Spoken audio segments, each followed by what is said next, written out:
Ni byinshi cyane twabirangiza muri uyu mwanya, ariko icyo nakubwira ni uko ni ibintu mazemo igihe. Ndumva ari hafi imyaka 30. Nabitanguye kera, nabyigiye muri Amerika. Ni ibintu byanjemwo. Nabonye hari abacuti banje bari bafite restaurant. Hanyuma nkabyitegereza sintabura ukuntu babikora. So from there, that's when the curiosity started to be a chef. As soon as I started, mbona akazi muri hotel yitwa Sheraton. Ukuntu nabonye ako kazi rero nuko hariho umushefu yafashe restaurant muri iyi hotel. Aravuga ati ndashaka gutangirana staff y'aba junior chef dabi training. So aza ku ishuri ryacu akoresha interview.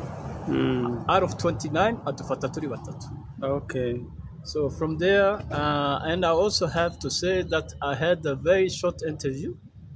Yarambajije wowe ikintu nkeneye kumenya ko niki. Ndamubwira je ni ibintu bibiri gusa. I'm a quick learner, I'm a hard worker. Period. Okay. That's what I said.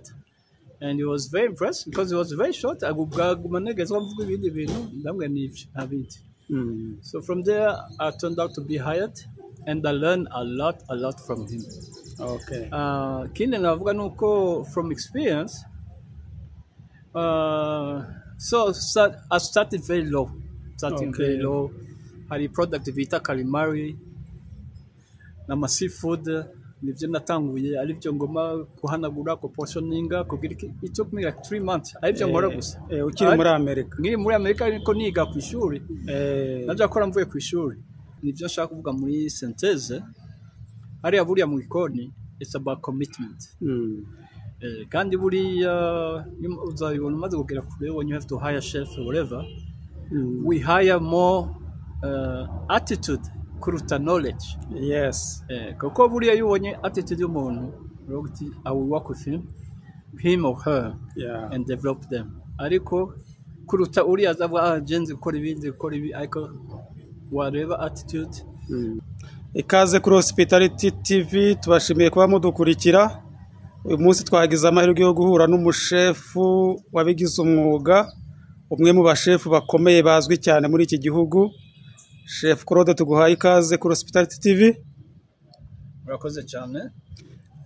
Uri umushefu mu bemwe bashefu bazwi cyane muri iki gihugu, bagiye bagira ibikorwa byinshi bagiramo uruhari. Watubwira amateka yawe, mbese urugendo rwawe rw'ubushefu rwatangiye rute, ubu ngubu bigeze he? Ni byinshi cyane twabirangiza muri uyu mwanya, ariko icyo nakubwira ni uko ni ibintu mazemo igihe. Ndumva ari hafi imyaka 30. Nabitanguye kera, nabyigiye muri Amerika. Ni ibintu byanjemwo. Nabonye hari abacuti banje bari bafite restaurant.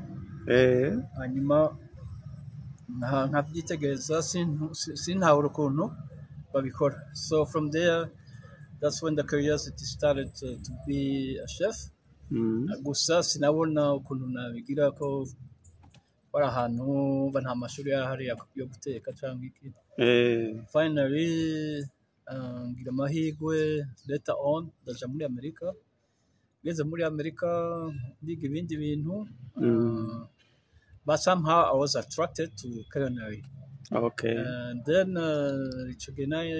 again ntuye mu mujyi witwa Dallas in Texas State. Noneho mbona ishuri shasha yitwa Dallas Cordon Bleu. Which was a French school. However, it was in America. It was offering a program in English. Yes. Turangije offering 2 diplomas, one from USA, another one called the Grand Diploma, which was equivalent to the one they offer in France. So now rero nahiga ibintu byinshi. Cyanangaje no gucyambere nitanga kuri iryo shuri. Nuko abantu twigana je nari ko bikunda, ariko bosanga ari nkaho babyonse mu ibere. Ko bavuga ati kuva mfite imyaka 2 imyaka 3 nari ko nzaho umushefu. Nanje ari ibintu byanjemo bitinze mu buzima, ariko it was very nice to have to be surrounded with people who have passion. So when you are surrounded with people who have passion, now he encourages you kandi bituma nyine nawe utera imbere. So from there tutangiye ngira amahirwe as soon as I started mbona akazi muri hotel yitwa Sheraton. Ukuntu nabonye ako kazi rero nuko hariho umushefu yafashe restaurant muri iyi hotel, aravuga ati ndashaka gutangirana staff y'aba junior chef dabi training. So aza ku ishuri ryacu akoresha interview, out of 29 adufata turi batatu. Okay. So from there and I also have to say that I had a very short interview. Yarambajije wowe ikintu nkeneye kumenya ko niki, ndamubwira je ni ibintu bibiri gusa. I'm a quick learner, I'm a hard worker. Okay. That's what I said. And he was very impressed because it was very short. I would go So from there, I turned out to be hired, and I learned a lot from him. Okay. From experience, so I started very low. Very low. I had product vita calamari, nama seafood. Nibyo natanguye aribyo ngoma kuhanagura ko portioninga kugira it took me like 3 months aribyo ngora gusa ukiri muri America. Ngiri muri America ariko niga ku ishuri naje akora mvuye ku ishuri ariko it was a way of testing me and treating me as a starter.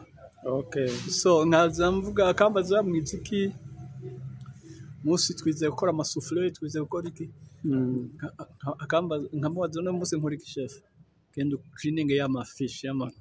So I had to do it for 3 months, but it's a way to test you.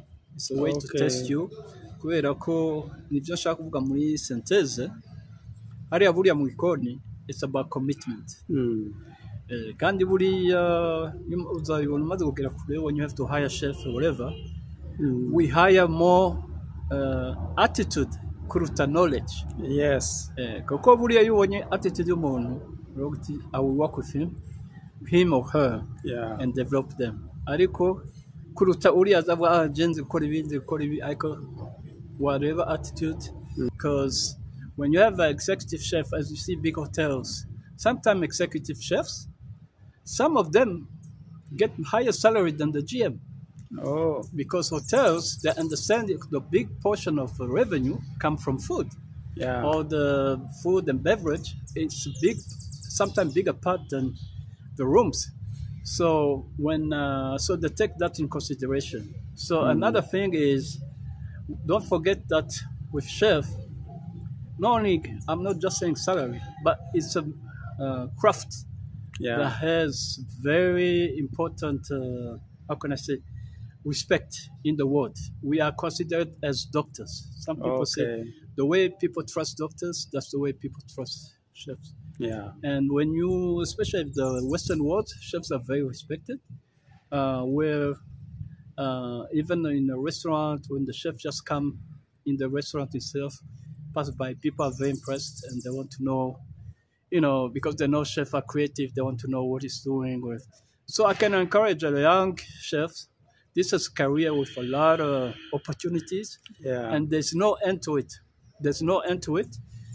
You can be guaranteed you can work anywhere in the world. You can go to China. You don't speak Chinese, but you know your trade, you work. Another thing, you can work, but you can also create your own business. So there are so many opportunities.